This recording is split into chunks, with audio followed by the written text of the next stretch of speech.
This is the London Fintech Podcast, brought to you by your host, Mike Ballerman, bridging the worlds of suits and t-shirts, of finance and technology, bringing you insights, stories, and inspiration from the golden age of opportunity and innovation happening in London right now.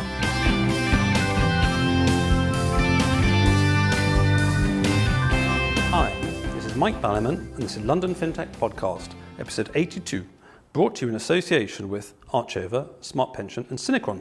And I'm delighted to be joined today by Steve Husk, CEO of CloudMargin, to discuss collateral management. Collateral management is one of those behind-the-scenes topics that is a major part of modern FS.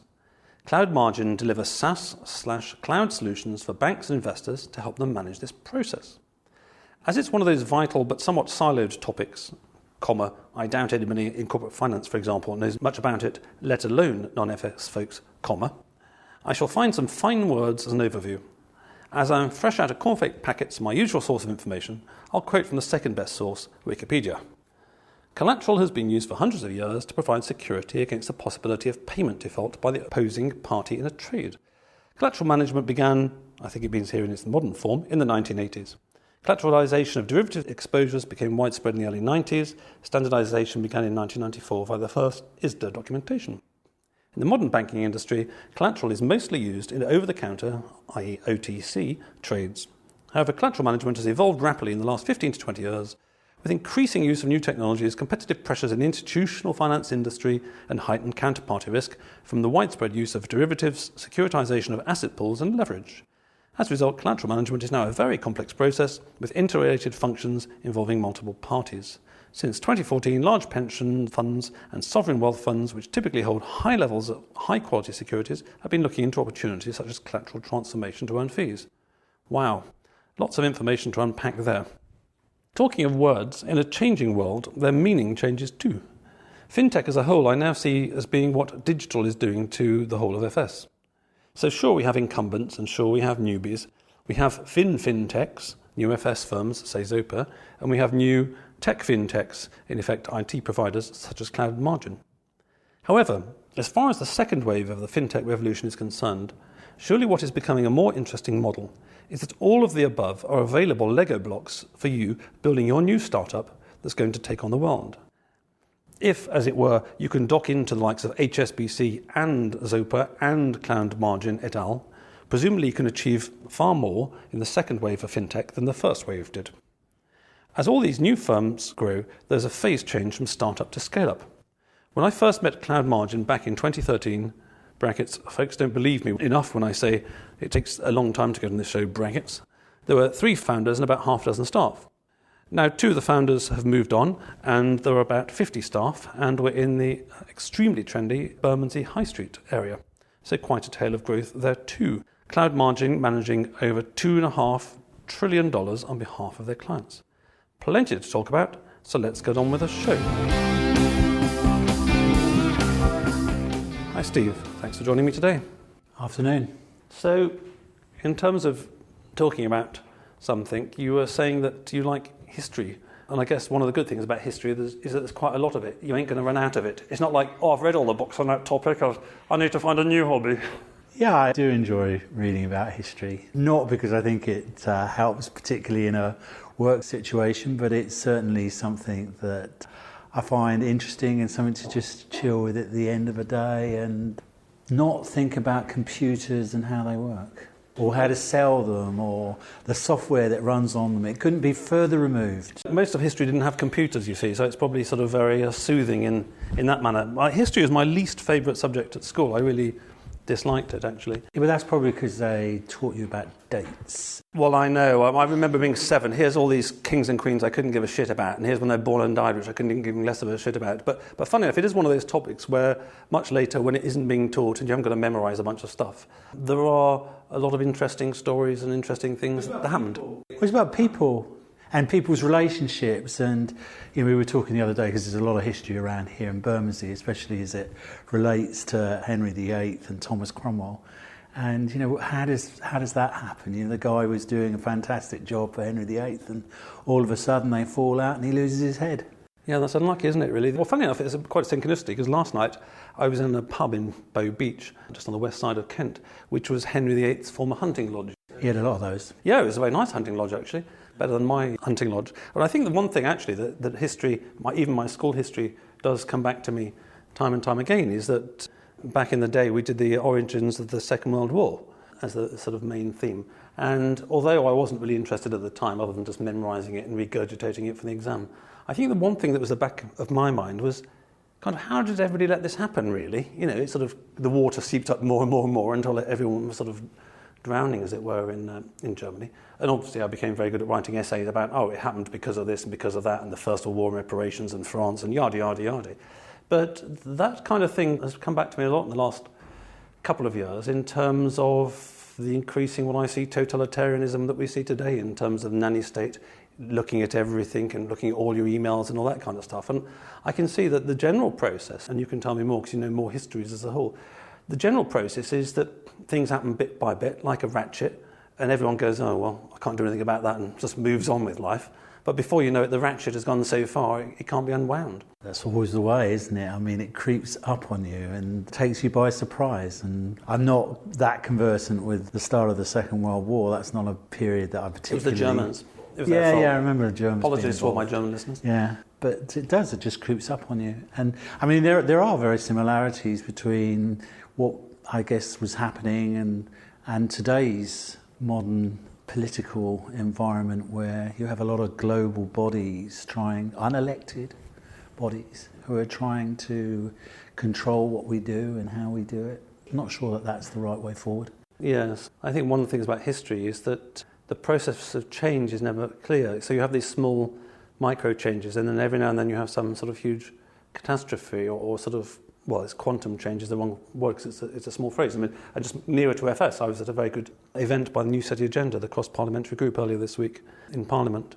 And Lord Turner was talking about central banks and the problems that central banks have had. And Anthony Hilton, the city editor of the London Evening Standard, who's been around for decades and decades and is somebody that I respect, in that you read his average article and think, oh, wow, that's quite right. He hasn't been usurped by Osborne, then? Well, Osborne's the editor, but he just does his middle column every now and then. Anyway, the one thing that I hadn't spotted, which is very interesting actually, which is that amongst the cognoscenti, the idea of independent central banks has kind of gone out of the window. And the view that was taken is that central banks are political by definition and therefore need to be under political control, and that central banks being independent was a sort of part of neoliberalism, which is now discredited as a philosophy. And I thought, well, that sounds a bit crazy, doesn't it? But in terms of the corporate QE, that the quantitative easing that the Bank of England is doing, for example, so they buy corporate debt, I wasn't aware that, for example, the Bank of England, using, quotes, our money, unquotes, because who else's money is it apart from the people's, buys Apple debt, for example, thereby subsidising Apple's cost of borrowing. Now, you might think that's not actually a social purpose that the Bank of England should be doing. And also it invests in fossil fuel companies. But they'd be criticised if they didn't, because that's probably a good investment. Yes. Well, it's an interesting question, isn't it? But the point being that, and this is a cross-parliamentary group, so it's founded by Liberal, Tory and Labour. I think Lords and an MP in that case. Not unsurprisingly, different parties in Parliament will have different views over whether the Bank of England should or shouldn't be buying Apple debt.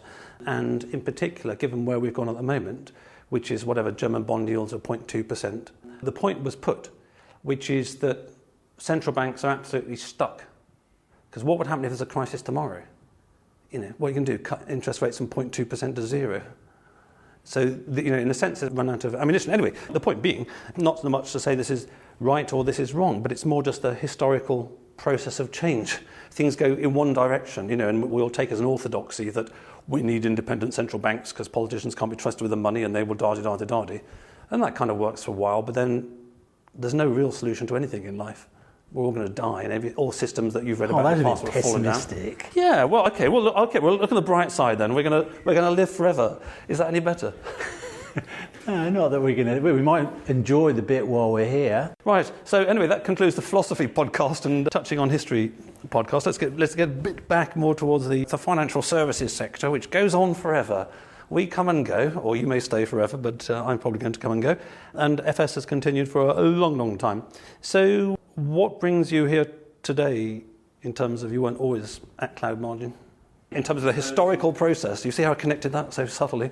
So my personal journey here has involved a number of different software companies, financial primarily. So I looked after Oracle's financial services group for a while. I was president of SunGard's capital markets group, and I've done a couple of startups, Infinity on the West Coast and FRS, a company in Belgium.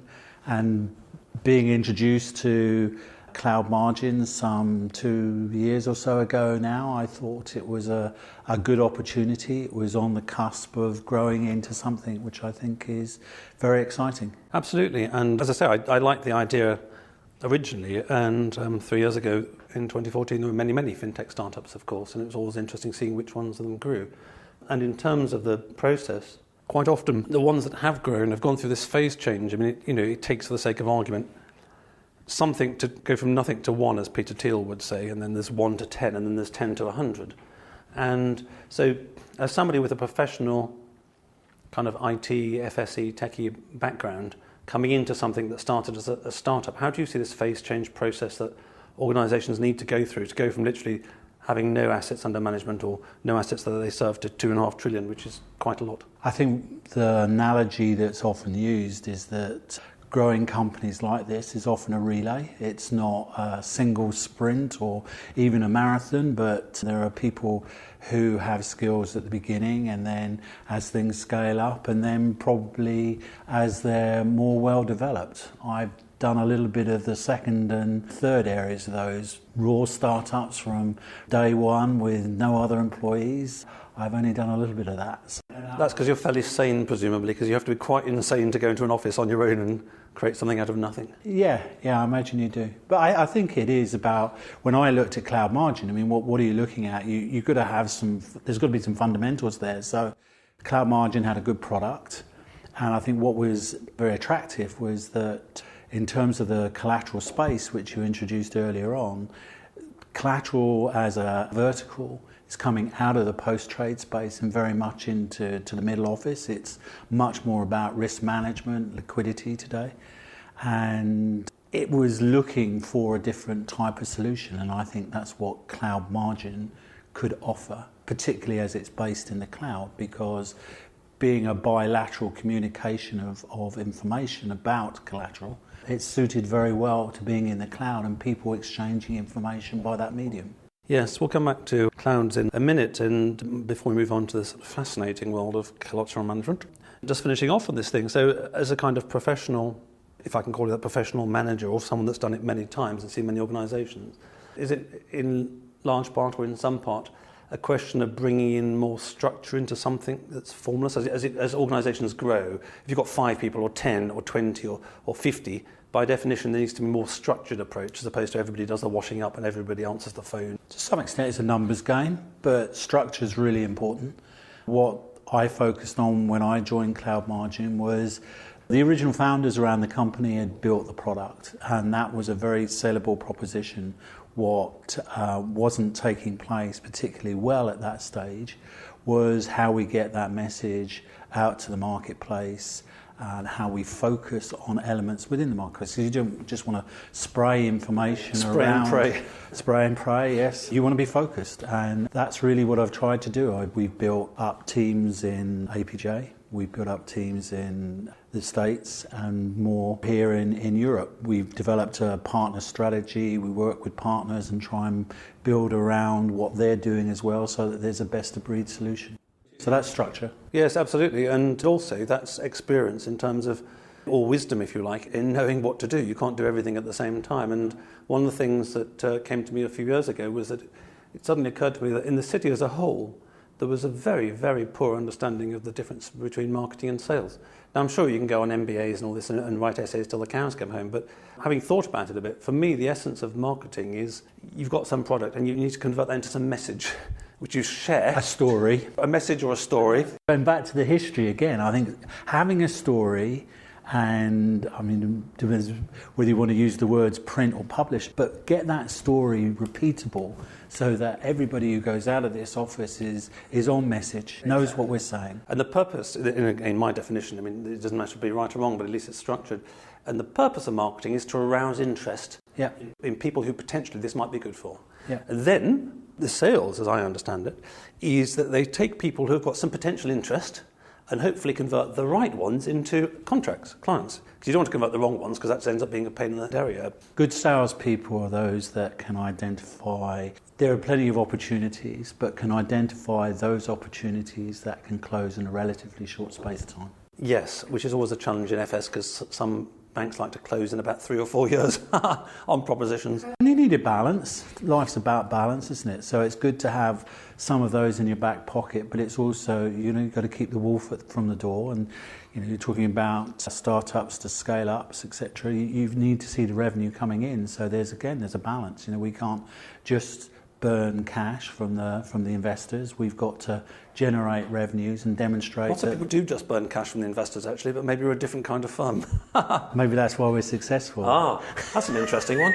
Fintechs that make a profit. That'd be a whole sort of topic on its own, wouldn't it? And the second thing that I quite liked about what you're saying, which again relates enormously to, the kind of stuff that I've done myself, but also what I've seen fintechs do, which is this pray and spray stuff, which is you just scatter your seed, as it were, across the place and hope somewhere some of it grows. Mixing my metaphors entirely, which I quite like doing. There's another, I think it's an Indian saying actually, digging 100 shallow holes looking for water. You ain't never going to find water if you dig 100 shallow holes. You're better off trying to dig 1 or 2 a long way and seeing whether the water's there. Maybe you should do your research and understand where the water flows and then drill the dig hole where you've got a good idea that the water might be. Yes, exactly, which is what the likes of BP and Shell do. Absolutely. They don't just drill holes all over the place hoping for it. And that's exactly the metaphor you take into selling software in FS. We're not looking for water, obviously, but we're looking for those opportunities that can generate a good cash flow for this company. And we'll only do that by understanding how the market works, how to build a product that the market wants, and then going out with a message that people can understand, and then eventually getting to the point where you start to refine all those opportunities into those that can close this month, this quarter, this year, the next year. Yes, good. Okay, so collateral management. I'm sure you managed to be fascinated by collateral management. As we were talking on the phone beforehand, I've done some collateral management gigs in the past myself, and I can certainly empathise with what you say, which is that back in the day, that was a back office thing, and I'd rather not know anything about it. But because of the way that regulation has evolved, it's something that actually people need to know about, and it's something that affects the price of swaps and all this kind of stuff. So it seeps all the way up to the front office these days. But if we just give a little sort of run through in your understanding, so collateral management, in a way, has been around for thousands of years. And when did the sort of modern world start? Wikipedia said it sort of started in the 80s or 90s, I guess, with swaps, really. We can go with the modern version of collateral starting about that time. I thought a good historian like you should give at least a sort of the last 5,000 years. I'm sure there's always been some form of collateral that people have, even if it's the king's daughter that needs to be locked away. Actually, I did exactly have that idea for my intro, but I thought I just couldn't face being attacked by a million feminists saying, "Oh, that's sexist. That's inappropriate." Serious podcast. Okay, the king's offspring then. The king's offspring, yes. But modern banks, I don't think, will be so interested in that as a form of collateral. But they want a king's ransom as a bonus, but that's a different subject entirely. So anyway, in the modern sense then, let's just go to the swaps era and ISDA era, and then regulation in the sort of whenever it was, post-2008, and OTC suddenly have to be cleared and all this kind of thing. Traditional enterprise on-premise collateral management has been quite siloed, so it's by product. So you're already talking about swaps and the like. So collateral management until fairly recently, with the arrival of products like CloudMargin, has been siloed and it's been decentralised at the business unit. What we're doing, what we're being encouraged to do, if you like, by the regulator or the banks coming to us with where modern regulation is to bring that together into one solution so that they can see all of their risk as it relates to collateral in one place. So I don't know whether it's a sort of simple thing to do, and I'm out of date, of course, but how many kind of product groups are involved, I don't know, in a typically large bank doing silos collateral management? Off the top of my head, obviously it's swaps, OTCs, and I keep scratching my head, but are there 5, 10, 15, 20 these days? So collateral management applies to all asset classes these days. It used to be, as you say, more around the structured products, but today it applies equally to FX as it does to a structured product. And what banks are looking to be able to do is to have a single, transparent solution that's consistent and ability to communicate across the bank.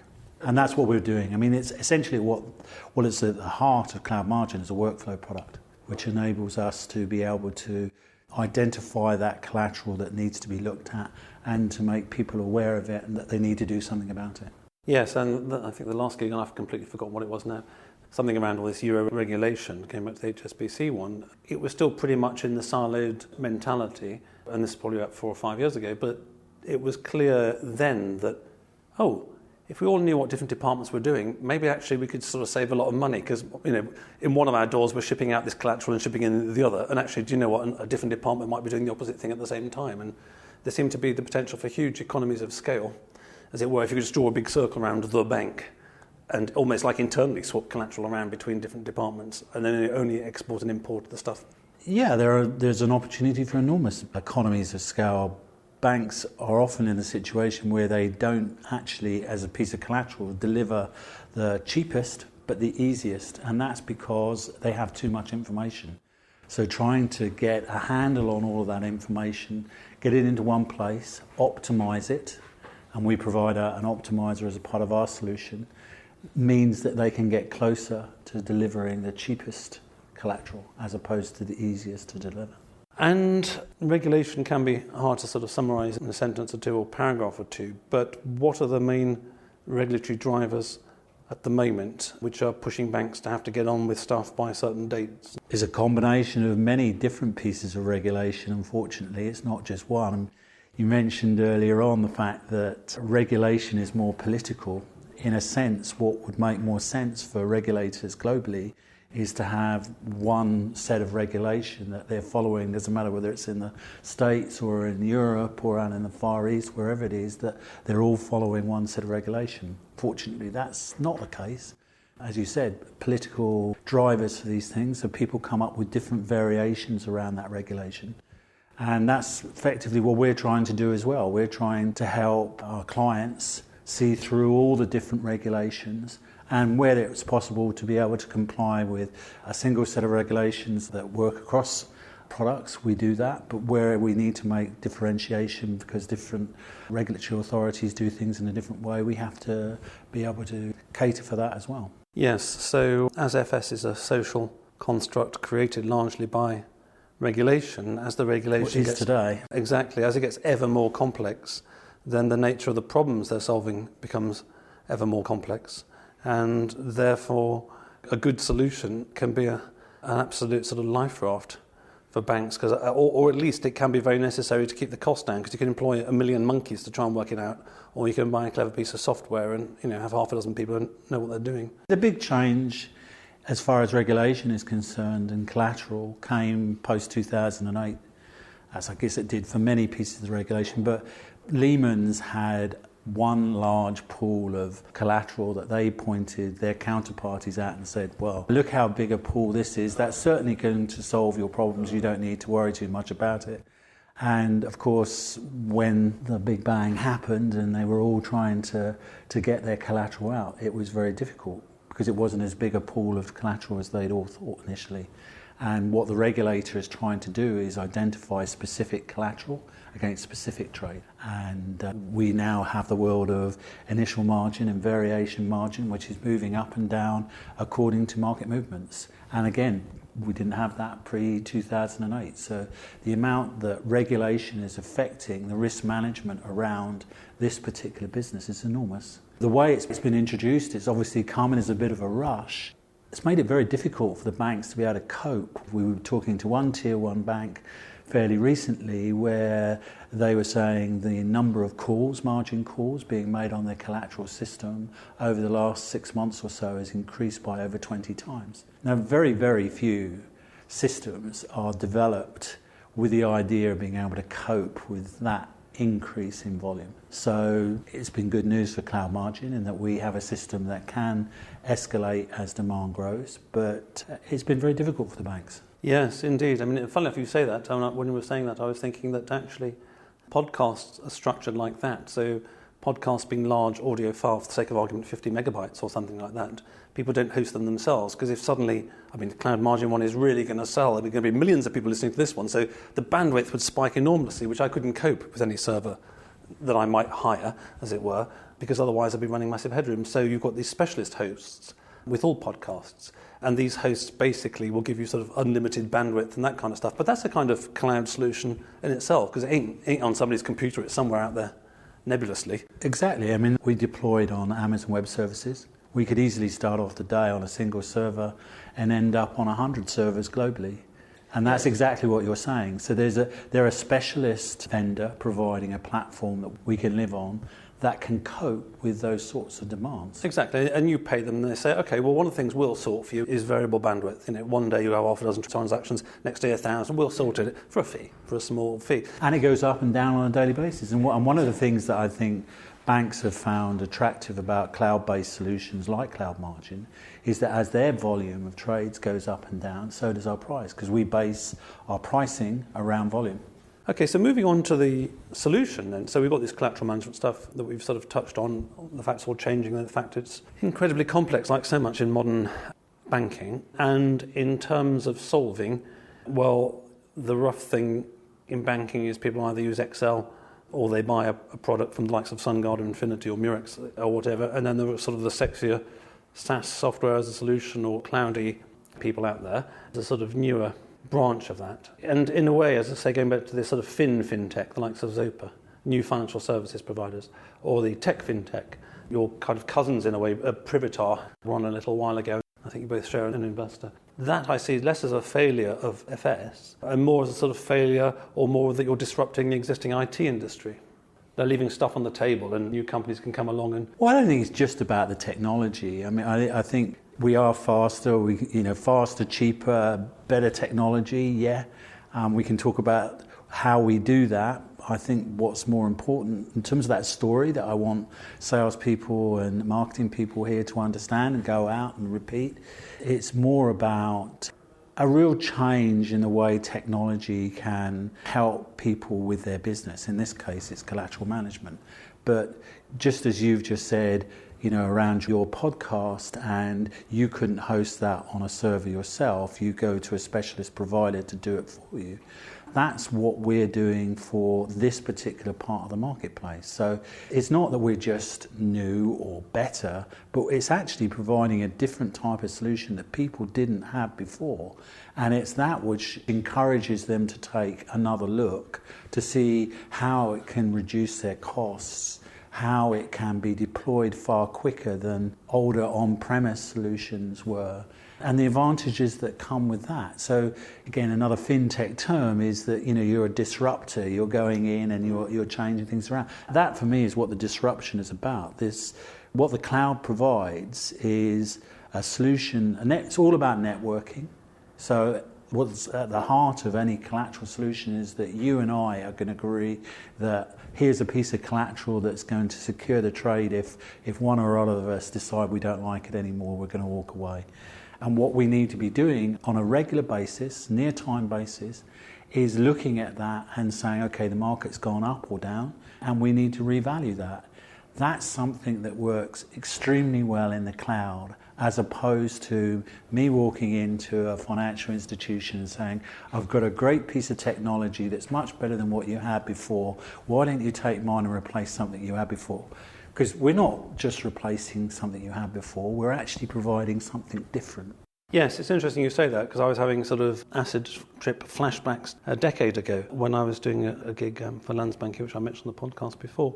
And kind of out of the blue, they decided they needed a collateral management solution, or the Icelandic regulator had, or the FSA had, or somebody. Anyway, they needed a collateral manager.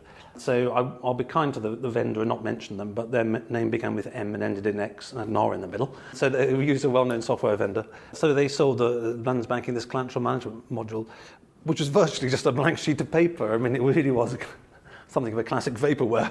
It's sort of fill in the blanks, but it was mostly blanks kind of stuff. And in terms of implementing that, I had someone dedicated on that for months. It wasn't one of these, I hate these old-fashioned phrases, but like plug and play. It was like the opposite, which is almost like kind of script the whole bloody thing yourself kind of stuff. Hidden under the user requirements for a large part of this module.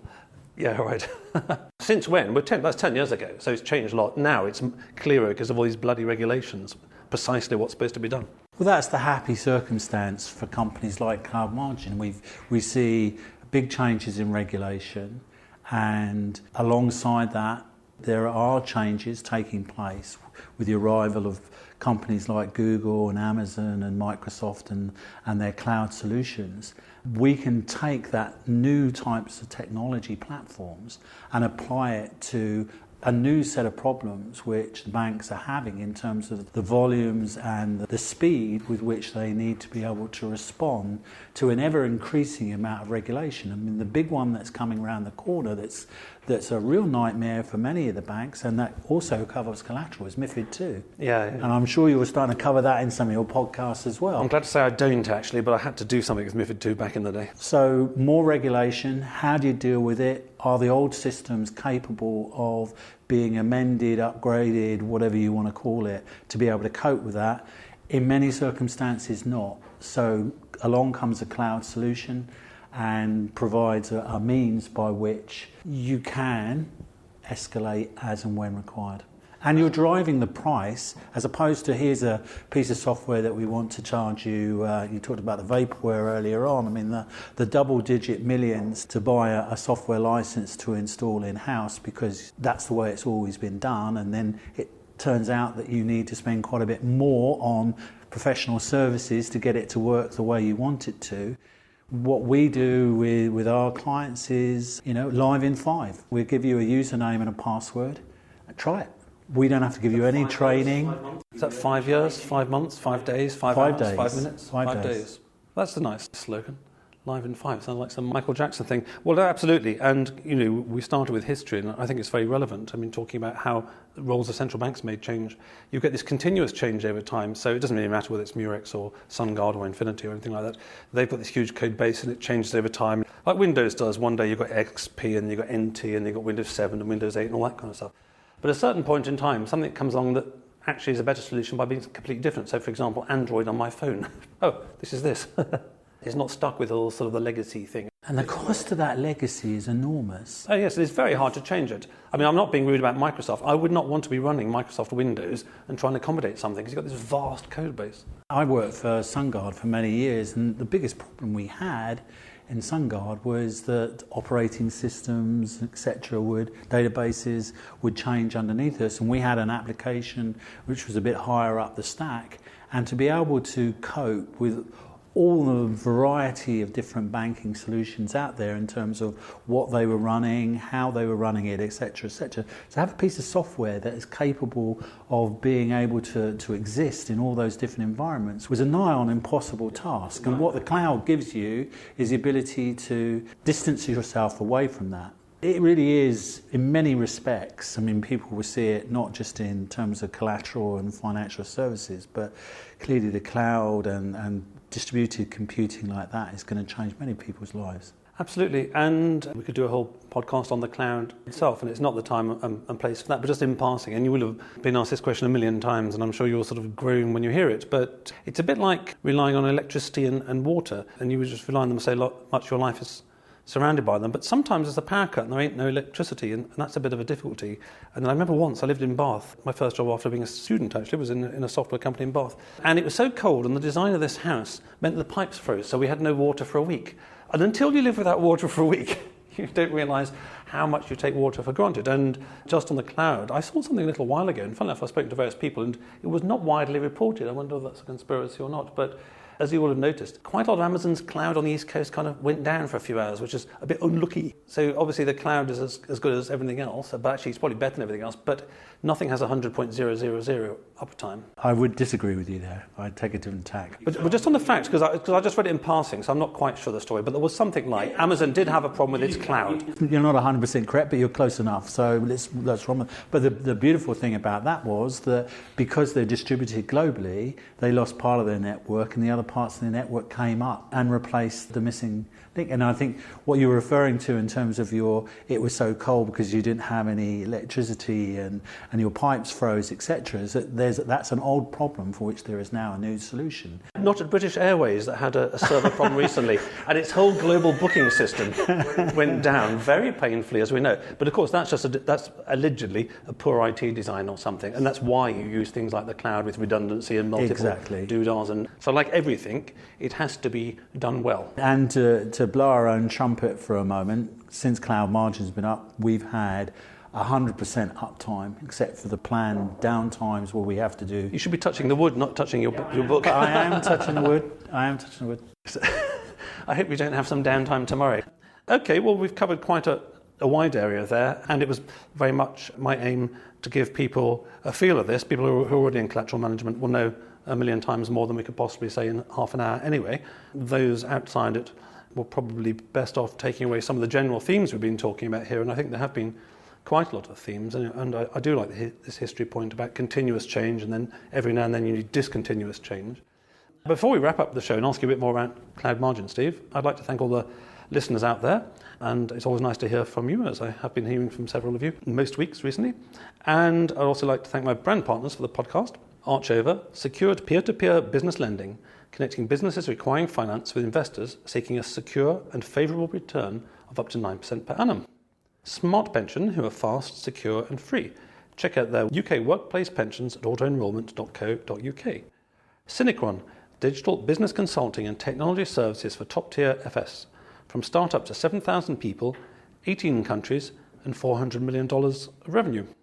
So, you mentioned CloudMargin off and on in passing, Steve, in the context of the collateral world and what's happening and how firms such as yours can do it differently. In terms of the millions of users who are going to spike the bandwidth of Blueberry when they're all trying to listen to this one, what key messages or stories in your phrase? Stories, I don't like stories so much because stories tend to go on a bit. I quite like the idea of stories, but messages. Have you got to sort of share with the folks who are listening? I mean, which of the ones out there should be calling you straight away and asking for your services? Well, sophisticated collateral management solutions are previously seen as nice to have, but with the advent of more stringent liquidity and capital standards, the whole of the financial services sector, from buy-side firms through to sell-side and across the board in terms of size, are pushing for ever greater cost efficiencies and better information. Collateral is right in the crosshairs for compliance, and in order to meet these new regulations, more proactive collateral management is a necessity, not a nice to have. So that's really what CloudMargin is attempting to address. We see ourselves as a significant part of a firm's risk management solution by providing operation effectiveness and resolution or dispute planning. We mentioned it earlier on in terms of the king's daughter. The problem with a lot of collateral is that people dispute the value of that collateral. So is she worth this, or is she worth more than that? Or is he worth this? She or he. Or on an underground recently, it sort of did my head in. They're no longer allowed to say ladies and gentlemen on the London Underground, apparently, because it discriminates against the middle. So anyway, whatever. Sorry, I'm showing my age, probably. But it's so collateral often gets disputed. It's a metaphor. The workflow is really important to be able to have that consistent and continuous view of what's happening on a much more regular basis than when it was ever needed before. So delivered as a cloud solution, CloudMargin's an affordable, fast deployed solution that is a single version, can be used by all users. There's only one version that all our users, whether they're the biggest bank in the world or mega bank or whether they're a small buy-side firm, they all use exactly the same functionality. And we price that according to the volume that they push through the system. And having seen what we used to call in the old days IT, from most of the angles on the compass, I absolutely resonate with what you say earlier about the amount of professional services times that it can take to install packages. I've seen that for decades, and it's certainly a grand claim, and it certainly means that you should automatically be on anybody's shortlist for consideration. This stuff can potentially be running in a matter of days rather than months, because historically we were talking 5 months more than 5 days. The original design philosophy, and again back to the startup scale-up, was that the buy-side, as you mentioned, traditionally tend to use more Excel-type solutions. And it was that market, that target addressable market, that CloudMargin was initially looking for. So replace the Excel spreadsheet with a more robust professional solution in the cloud. What we've actually found as we've scaled up is that it's the sell side who are looking for a portal type of solution where they can post their collateral and include the buy side in a two-sided agreement. So being in the cloud again, the network communication enabling both parties to look at the information more or less at the same time in near time is a key differentiator of what we're offering. Excellent. Well, that sounds nice and clean, and obviously people out there who haven't heard of you and are in this area really ought to check out what a 21st century firm who's focused on doing one thing and doing one thing well in a modern way can deliver for you, as opposed or in partnership with your existing systems who may offer the same or the better or worse, but you can decide for yourselves. And as I say, I've known CloudMargin more off than on, but I've known you guys for 3 years. You've stuck out in the first place, and you've clearly been very successful now, and it's clearly an area where there's a small percentage of the UK whose day job is a hell of a lot more difficult because of all this regulation. They've got to sort it somehow, and potentially you can help them sort it out. So I wish you every success in the future, Steve. Well, come back and see us in another 3 years when hopefully it'll be much bigger than it is. No, exactly. You've taken over the world and know even more history by then. Thank you. Thank you for your time. Thanks for listening. If you have consulting, advisory/non-exec or media needs in the FS or Fintech space, get in touch with me at mike@londonfintechpodcast.com.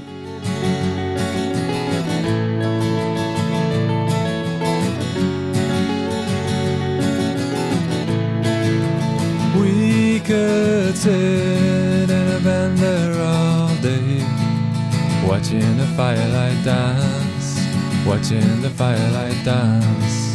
We could walk in the mountains before dawn, watching a happy moonrise, watching a happy moonrise.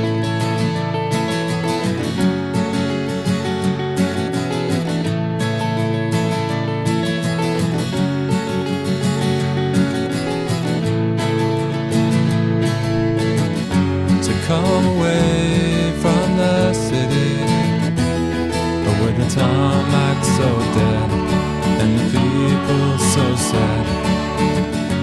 Come away from the city, with the faces so grey, with the pain of the everyday.